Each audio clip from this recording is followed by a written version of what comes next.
Bismillahi awwaluhu wa akhiru. We are discussing the Great War, in which we said weapons of mass destruction will be used as never before in history.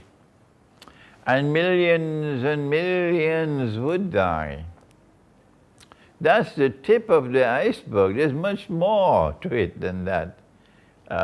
In the Quran, Allah speaks in Surah Al-Isra, and He says, بَعْدَ أَعُوذُ بِاللَّهِ مِنَ الشَّيْطَانِ الرَّجِيمِ. I'm quoting the Quran for the first time. وَإِن مِّن قَرْيَةٍ إِلَّا نَحْنُ مُهْلِكُوهَا قَبْلَ يَوْمِ الْقِيَامَةِ قبل يوم القيامة. Did you hear that? قبل يوم القيامة أو معذبوها عذابا شديدا كان ذلك في الكتاب مسطورا. And there will not be a single town or city which will escape. The Quran is speaking about a great destruction of every town and every city. And it says, Allah will destroy them before Qiyamah. This is not an event which occurs at Qiyamah, the end of the world. This is an event which will occur before the end of the world. And those towns and cities which escape destruction would be punished with great punishment. No food. Food supplies are disrupted by nuclear war. No water. Water supplies are disrupted by the Great War. No energy. The electricity grid is no longer working. So those who are living in the remote countryside, they can survive. But the 10 and the 20 and the 30 million people living in the big cities that Dajjal has created, for them it's terrible, terrible, terrible punishment. And this will take place before Qiyamah. But Allah is a just God. Everything in this world is built on truth. And truth is founded on justice. So Allah will not destroy a people who do not deserve to be destroyed. So who are those who are at the top of the list who deserve to be destroyed? The answer for anyone who has even 5 rupiah, but 5 rupees worth of common sense and knowledge, is modern Western civilization.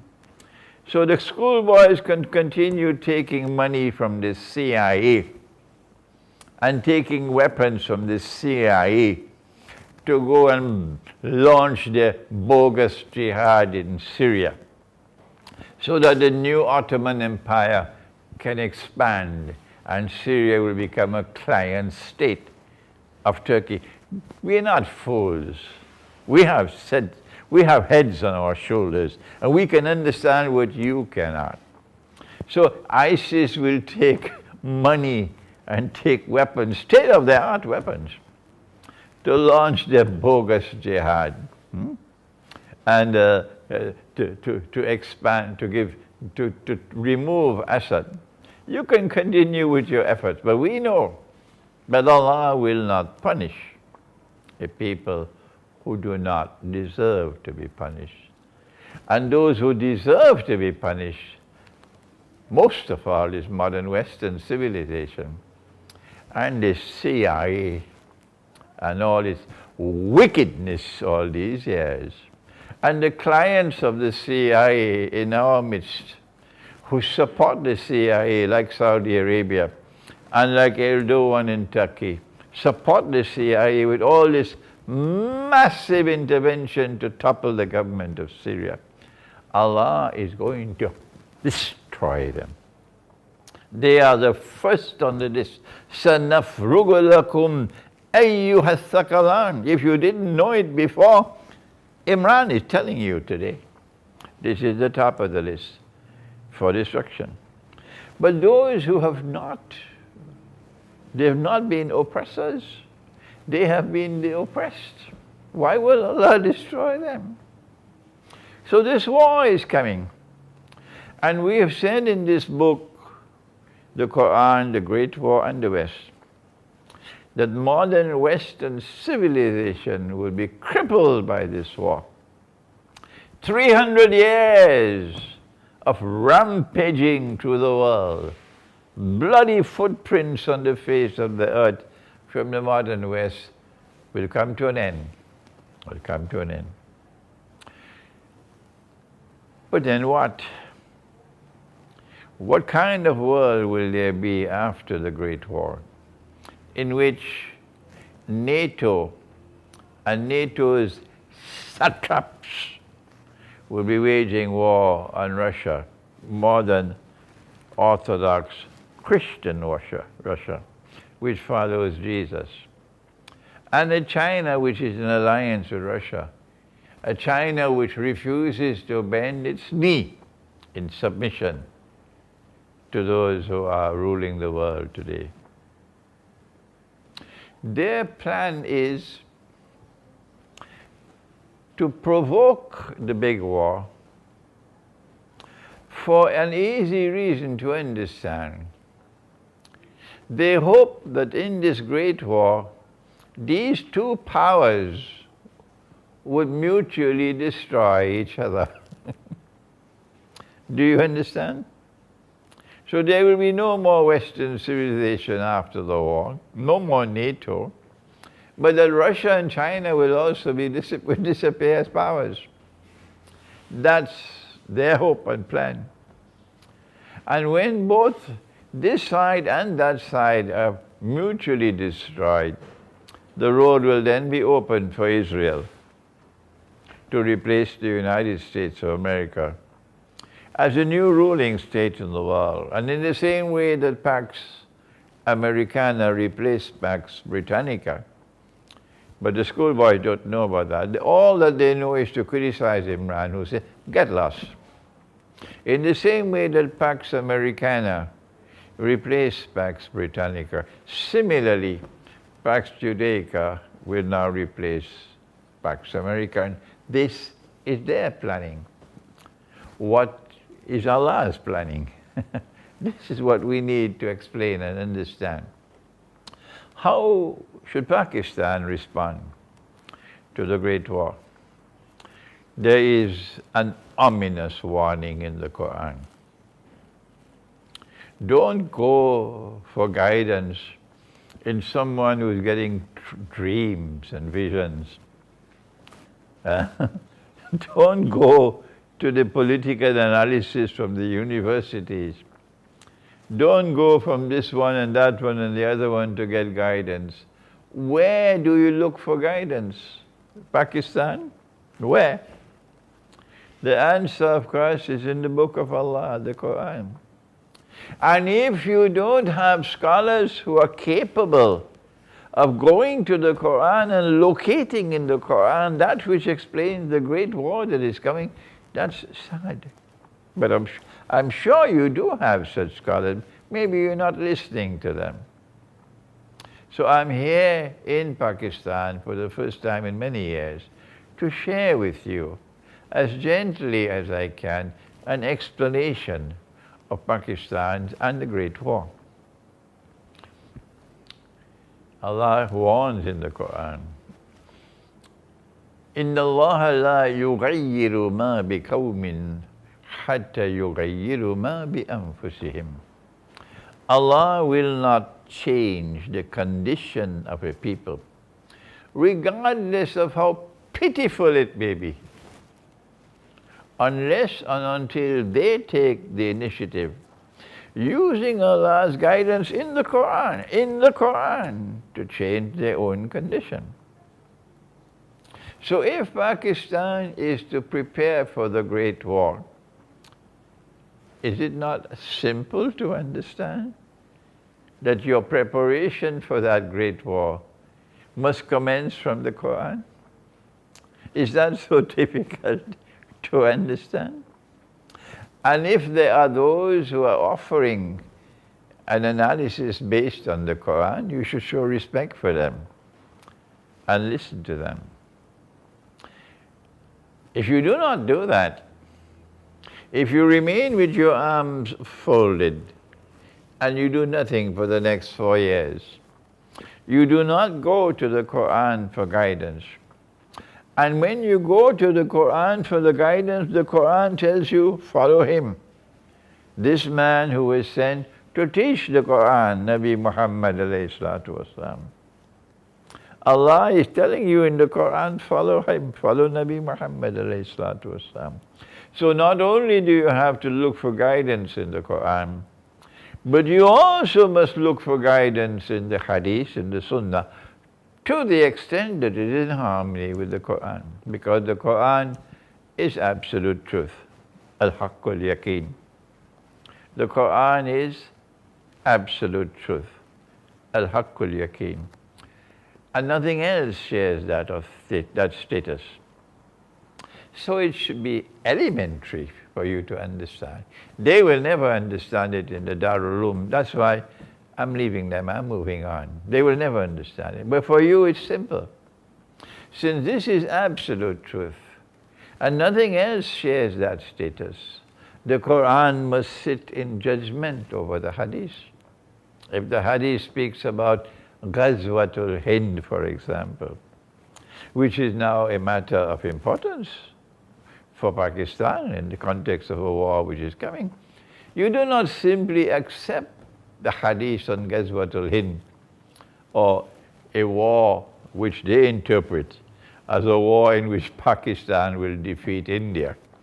Muslim Pakistan will defeat Hindu India, and Muslim Pakistan will then rule over Hindu India. If this is what it says, this is their interpretation.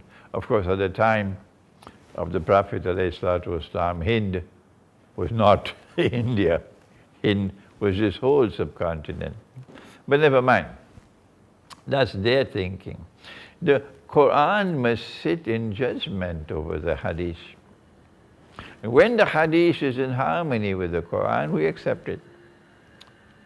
But we have to check out the Hadith and do the intellectual work, the research work, to see whether or not the Hadith is in harmony with the Quran. That's not a work for schoolboys. No.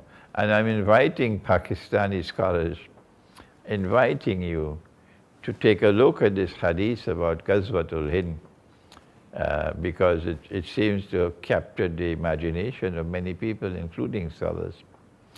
And it is pivotally important. You have to address it.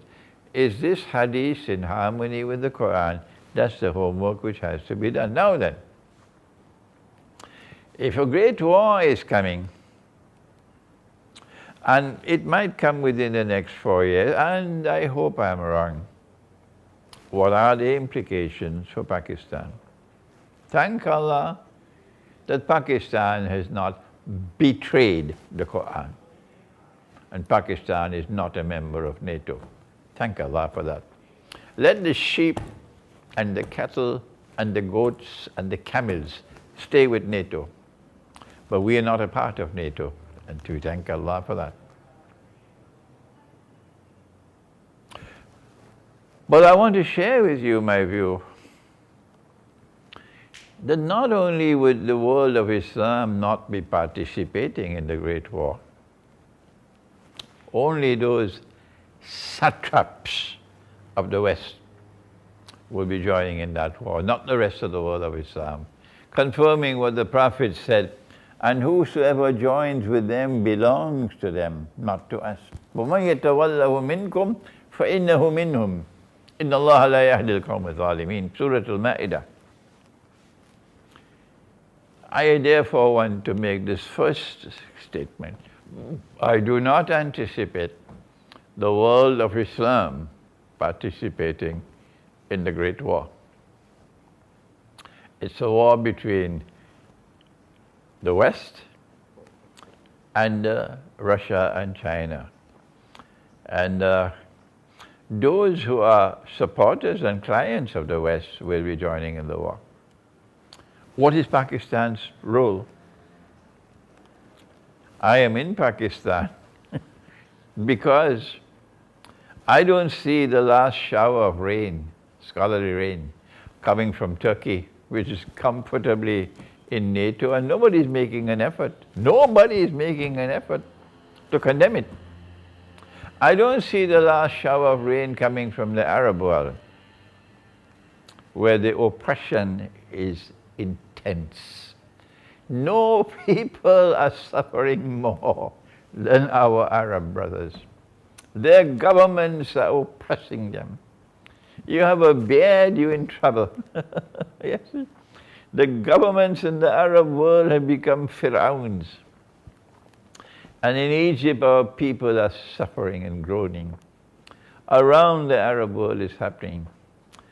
Perhaps there might be less oppression in Algeria. But oh yes, the people of Yemen are suffering.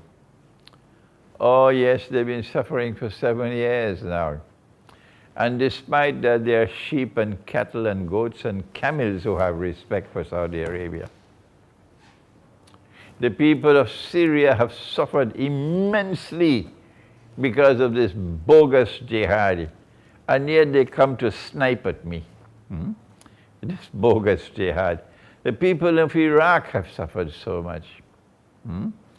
The people of Libya are suffering terribly. Around the world, our people are suffering, in the Arab world particularly. But we don't see Arab scholarship recognizing Gog and Magog. No. We don't see Arab scholarship recognizing that Gog and Magog are those who control power in the modern West. So that's why I'm here in Pakistan, because I believe that Pakistani Islamic scholarship, inshallah, will emerge, which will be the last shower of rain. And it will be therefore capable of explaining what would be the implications for Pakistan in the Great War.